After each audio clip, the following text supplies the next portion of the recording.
Good afternoon, everybody. Big Mike back here once again, and welcome back to Big Mike Talks. This week, I talk about our week in pro wrestling so far. And what a way to start off with Monday Night Raw. Now, Raw did have some issues. Apparently, there was some travel issues. A lot of talent weren't there. But overall, it was an enjoyable experience. As we start off with the Rey Mysterio promo, pretty much recapping his WrestleMania week, inducted into the Hall of Fame, got to beat up his son, and on cue, Dom is out. Dom pretty much telling Rey to keep his name out of his mouth, and that he got lucky at WrestleMania. Rey insists on having a rematch. Dom says no, but there will be a man who would oblige to have a match tonight. Out comes Finn Balor. And honestly, I could watch Finn Balor versus Rey Mysterio all the time. They got some great chemistry. They worked really well together. At one point, Rey hits the 619 near the end. Dom is kind of stalking Rey with a chain, ends up hitting him. Balor with the big drop kick and the coup de grace for the win. I wouldn't mind seeing this a little bit more. Apparently at Backlash, we're going to be getting Rey Mysterio and Bad Bunny versus Dom and Damian Priest, in which that should be a fun one. But overall, good opening match, a lot of fun. A little bit too much shenanigans for my liking. We then cut to a backstage interview in which they are interviewing Becky Lynch at first, then they hear a commotion, and Lita has been taken out, and later on we figure out she's been ruled out of the tag team title match. And who steps up but Trish Stratus? That's right, Trish wrestling her first match since, I think it was from Evolution, where she teamed with Lita. So next we get the tag team title match. Maybe a little bit clunky at times, but by the end it did pick up a bit after an aided powerbomb. An Oblivion, which then gets turned into a manhandle slam. That gets broken up. Trish then misses a chick kick, and Liv Morgan rolls up Trish Stratus to win the tag titles. That match was a lot of fun. It did, like I said, it was clunky at first, but once it kept going, it was entertaining. And then we get post-match. It looks, Trish helps Becky Lynch to her feet. Looks like they're about to walk out of the ring. Trish attacks Becky Lynch. So, that may answer the question of who attacked Lita. And it looks like by SummerSlam, we're going to be getting Trish versus Becky. Yes, please. We then get a Paul Heyman interview. Interviewer asks her about the Brock Lesnar situation. He says he has information, but he doesn't tell us, which, honestly, I'm okay with that. I don't need everything spoon-fed to me right at once. Let's see what happens. My guess, Paul Heyman hired Brock Lesnar to take out Cody for Roman Reigns. That's my guess. It could be anything. Maybe Brock Lesnar was just having an off day and, he got poop on his shoe or something. I don't know.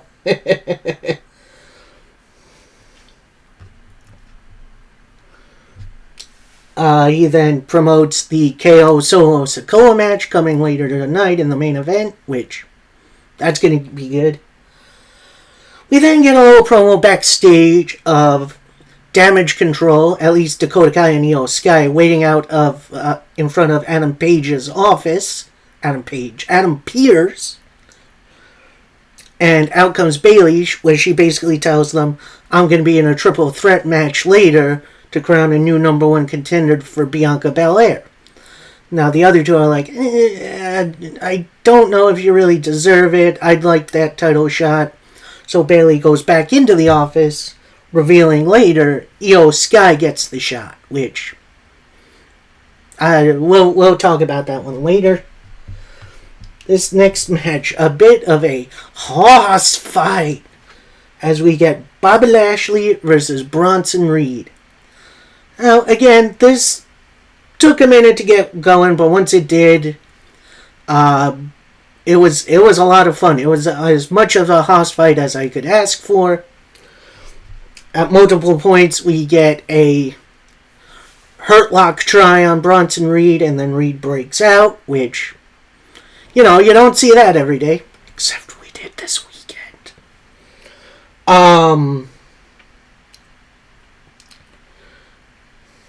We then get a both double rollout to the outside of the ring where they just brawl and brawl. And, that results in a double countout.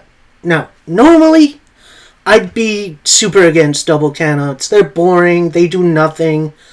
However, I'm okay with this one. Because I feel like you don't want to just give this away on free TV with that little bit of a build. This feels, to make it feel like a big-time horse fight, you put it on pay-per-view. You build it a little bit. So I'm going to give WWE a pass on this. Because I'm interested in seeing what these two can do in the near future. It's going to be fun. We then get a Cody Rhodes promo. And he basically comes out, apologizes to the crowd. Usually he has, going into things like this, he has a singular focus, whether that be Seth, whether that be Roman in the title. Now we have a wrinkle in the journey in Brock Lesnar. And of course he isn't here to speak up for himself, so I will. And he then challenges Brock Lesnar to a match at Backlash. And we'll see if Brock answers. More than likely that match is going to go on. It is going to be interesting to see how WWE books this. Because obviously you want to keep Cody feeling like a main eventer. But you also don't want him to lose all the big matches. Because this is a big time match. This could main event a SummerSlam, honestly. In which I think they might go that route. Like they might have Brock win here and then Cody get redemption on Brock at SummerSlam. And then maybe save the Roman rematch for WrestleMania, maybe? I don't know. It's going to be interesting to see where this story goes. We then get the Usos, Jimmy and Jay, taking on the Alpha Academy in tag team action playa. This match had no right being as good as it is. All four guys had great chemistry together. And then after loads of super kicks and an Uso splash, we get your winners, the Usos. And then post-match, we see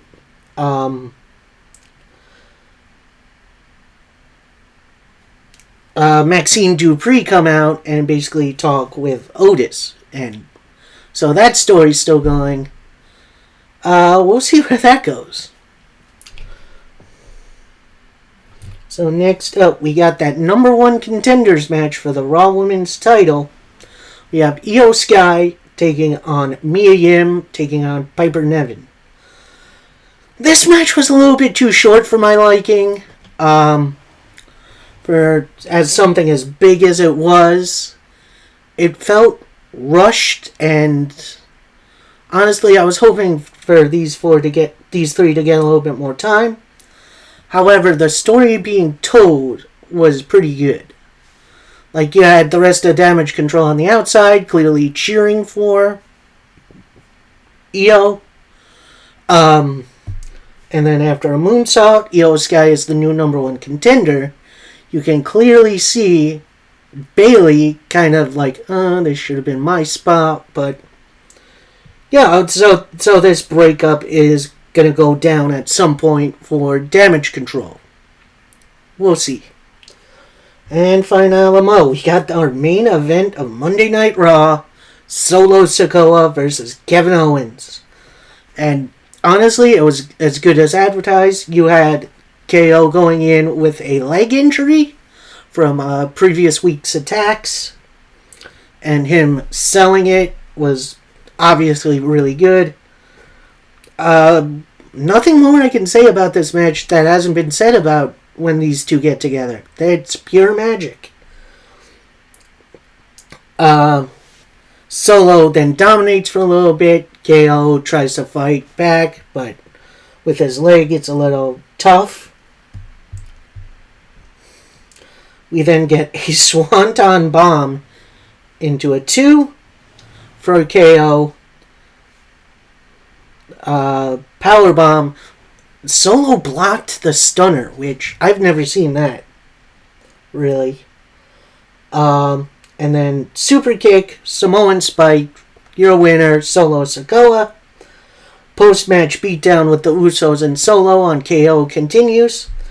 Then we see in the car park, Sami Zayn and Matt Riddle roll up as they are late to the show due to travel issues.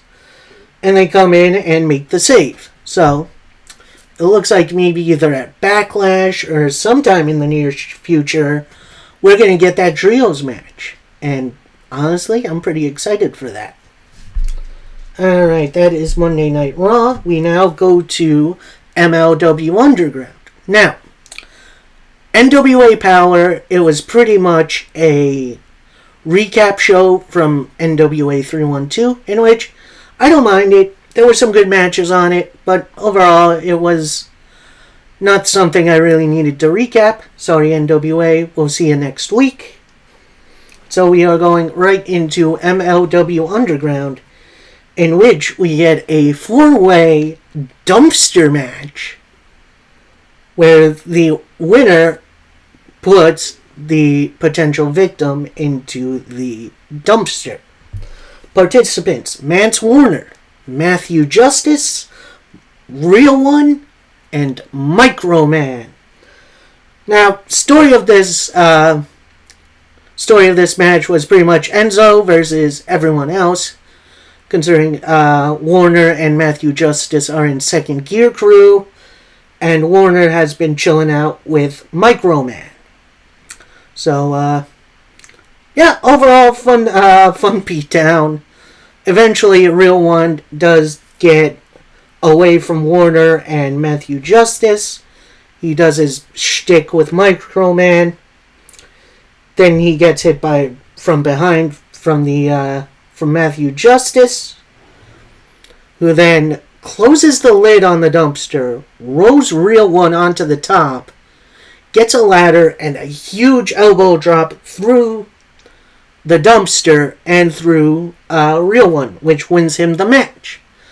It was very entertaining. You don't see dumpster matches that much these days, so I'm glad MLW brought this gimmick back. Post-match, The Calling come out. That's Raven, Akira, and Ricky Shane Page, along with their gas-masked minions.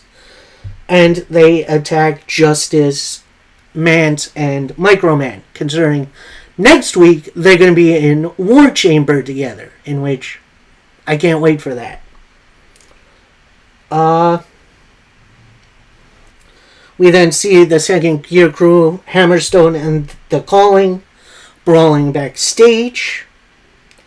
We then get a very interesting style match, a no ropes catch style wrestling match. Basically, no ring ropes, so if you do a move and it'll fling your opponent outside the ring onto the floor. And catch, where it's basically all grapples. It was definitely very entertaining to see this clash of styles. Alex Kane trying to implement more submission stuff. Eventually, he does get his suplexes in. He then has the water bottle from the other week, tries to squirt it in Davey Boy's face. Davey Boy misses. Davey Boy counters it into a sleeper hold, which puts out Alex Kane, and you got a win for Davey Boy. So we'll see what happens from here. Hopefully this isn't their last match, because they have some good matches. We then get a Lio Rush interview in which he has the middleweight title. And he pretty much says, hey, Lindsay, if you want it, come get it. So I guess we're going to have that match in the near future. Should be fun. We then get our main event for Underground, which is Calvin Tankman versus Akira of The Calling. And to say this was a mismatch, yeah, you could say that. Tankman is definitely significantly bigger than Akira, but Akira using his speed to avoid and to kind of run circles a little bit around Calvin Tankman. Looks like Tankman's going to go for his finish, but then Raven, who is on the outside, hits Tankman in the knee with a crowbar, which the ref didn't see, I guess. And then he puts Akira puts Tankman into the Bulldog choke for the submission victory. Post-match, we get the Second Gear crew coming out to save Tankman, and they just start brawling once again with The Calling. And honestly, War Chamber's going to be so good. I can't wait for that. It's probably going to be the only match on the show, which I'm definitely cool with. And then Fine Alamo for this week, for this part of the week, we have AEW Dynamite, in which it opens up with a beautiful match between Darby Allin and Swerve Strickland. Darby working the knee a lot, which don't really see Darby Allin going for submissions much.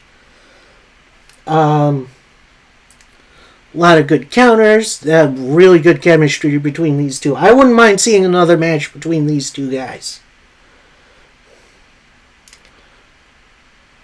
And then after a counter from a coffin drop, Swerve tries for the roll-up, got 2. And then Darby Allin with the Last Supper roll-up for the victory. And this immediately prompts MJF, pretty much calls Darby Allin generational talent, blah, blah, blah. Will never be me. You're just some sad emo kid looking for attention.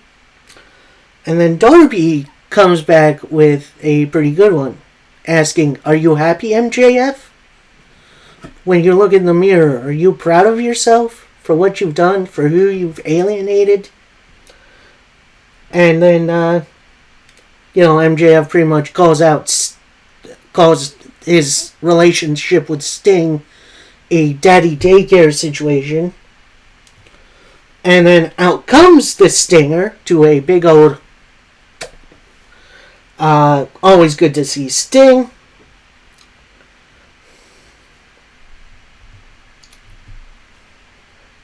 Pretty much calls out MJF that he did have his own relationship with an older wrestler in Cody Rhodes. And honestly, I kind of forgot about that. I'm like, oh yeah. And then MJF turned on him, like he pretty much turned on his other groups. Then Sting pretty much says, oh, what you're saying between the relationship between me and Darby, I'm not like a father figure, I'm more like a cheerleader. Continuously takes out pom-poms and throws them at MJF, which that was pretty funny. Then he pretty much announces Showtime for me is almost done, which that's really sad. Wrestling world without Sting, I don't think would be a wrestling world I want to live in. But I digress. But Showtime is just starting for Darby Allin, and Sting pretty much calls his shot, saying Darby Allin will be the next AEW World Champion, in which I wouldn't be mad at that. I wouldn't be mad at Darby Allin getting a world title run.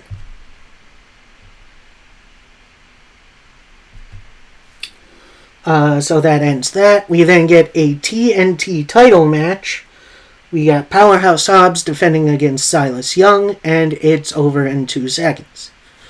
Did Silas Young kind of dirty. He's an ex-Ring of Honor television champion, which, doesn't say much about Silas, but I like Silas. I was hoping he could get a little bit more of a showcase, but, it's Hobbs. I can't be that mad. I like Hobbs, too. Post-match, on the video board in the back, we see Wardlow messing with Powerhouse Hobbs' new ride, which is, honestly, that's a good looking whip. I'm not gonna lie. Including taking a baseball bat to it, and then he has a forklift, drives it into the car, flips it, then he gets out, forgets the brake, and he keeps rolling into it. That was funny. I liked that. Then Wardlow comes out into the arena. They brawl for a bit. And Hobbs backs off. And then Wardlow powerbombs Aaron Solo off the stage. In which, poor Aaron Solo, man. But he kind of deserved it. We then get a promo from Jay White and Juice Robinson, and they have a new-ish name, as we have Bullet Club Gold. So, now, will we see other Bullet Club members join them? Who knows? ELP is on the out now. We got Bay and Ace Austin in Impact waiting. Could be interesting to see in the near future. We then get another beautiful title match as the international title is on the line as Orange Cassidy defends against Buddy Matthews. And oh boy, these two went at each other. This felt personal for whatever reason. Like, I don't know if these two actually have beef, but this match certainly felt like they had some legit beef. Because, they hit everything at each other, including multiple times. It has been revealed that Cassidy broke his hand in a match a couple weeks ago, and you could clearly see it taped up. At points, we see Matthews stomping on the hand, including when doctors are ringside looking at it, which, honestly, that's brutal. Overall, Orange Cassidy gets the win after an orange punch and a roll-up. And, that's another successful title defense.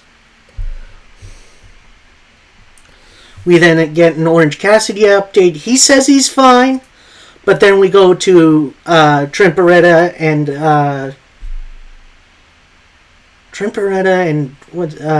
Kalen Carter. Why do I want to call him Kalen Carter? Best friends calling out new IWGP Tag Team Champions Aussie Open for a match on Rampage. Like, yes, please. I'll take that.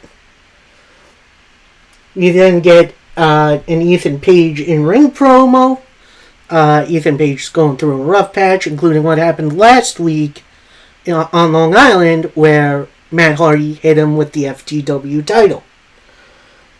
Matt Hardy then comes out, pretty much told Ethan Page, oh, you played yourself, you're not the fool, but we were just that much smarter, and if you read the fine print of our contracts, you'll see that Matt Hardy and Private Party are ready for a match, and if they win this match against the Firm, we get out of the contract with the firm. Ethan Page then brings out Big Bill and Lee Moriarty. They beat down Isaiah Cassidy and Matt Hardy for a bit. Out comes Hook to try to make the save, but the numbers are too much. And then we get the big return of Jeffrey Nero Hardy. That's right, Jeff Hardy is back, makes the save, and reunites with his brother. Now, I'm going to say this. I may not be the biggest Jeff Hardy fan these days. However, I do hope he is in a good place, and I am excited to see what he does in wrestling next. Hopefully safely.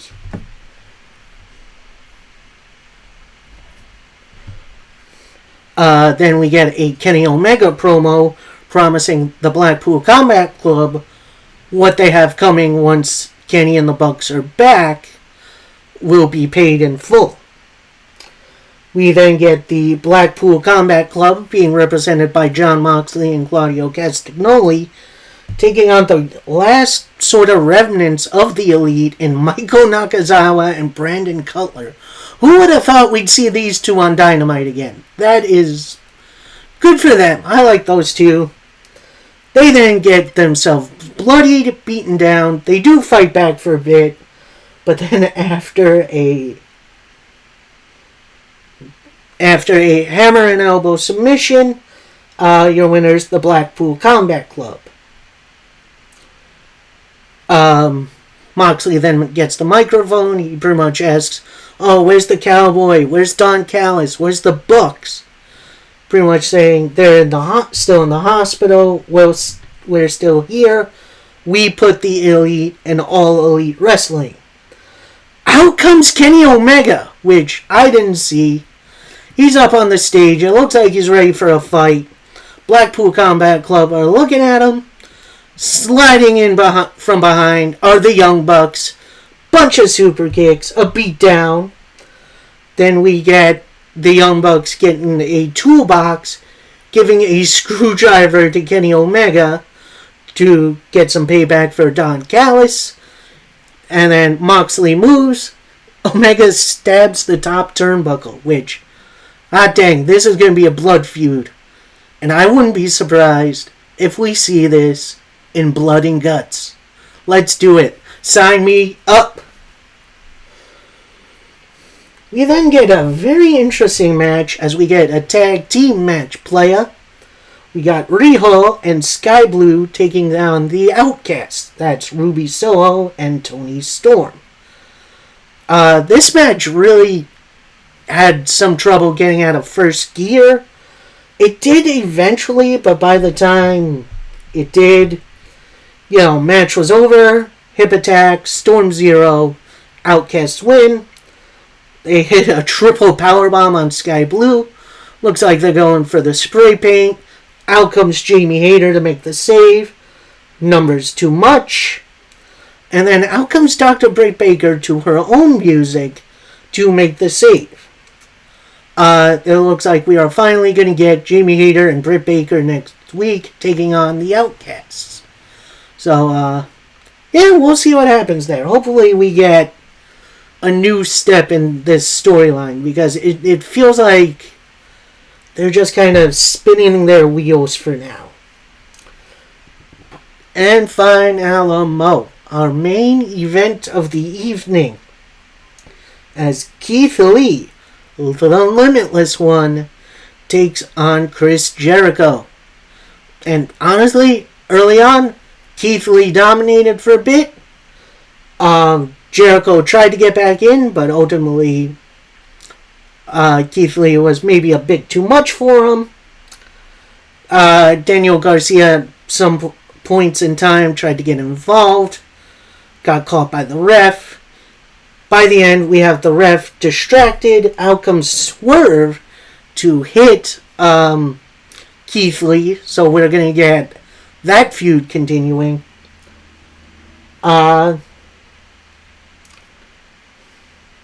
And then Chris Jericho scoots himself over, puts his arm over Keith Lee for the victory. And as Jericho and Garcia are celebrating, out comes Adam Cole, who goes over, talks it over with Keith Lee, and pretty much pulls what Chris Jericho pulled on him in his match and post-match against Daniel Garcia when he returned to the ring. A feud between Cole and Jericho sounds awesome, and I am all for this. And hey, maybe we see an alliance between Keith Lee and Adam Cole. Maybe they help each other out, in which I'm all for that. Little interconnected stories. That's what I loved about AEW early on. And it feels like they are definitely getting back to that. Okay, that is it from me for today. I hope you guys enjoyed. Please like, comment, subscribe. Tomorrow is actually a pretty big day, as we have predictions for a pretty big weekend in pro wrestling. Saturday, we got Capital Collision from New Japan Pro Wrestling. And then Sunday, a double dip. We got Impact Wrestling Rebellion and AAA Triple Mania Part 1. So the reviews might be a little late because I have a previous engagement for Sunday.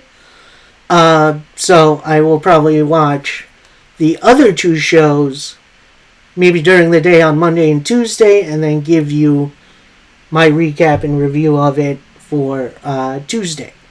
For either like later Tuesday or maybe Wednesday-ish, depending on how I feel. Alright, hope you guys enjoyed. Until next time, happy wrestling, everybody. Peace.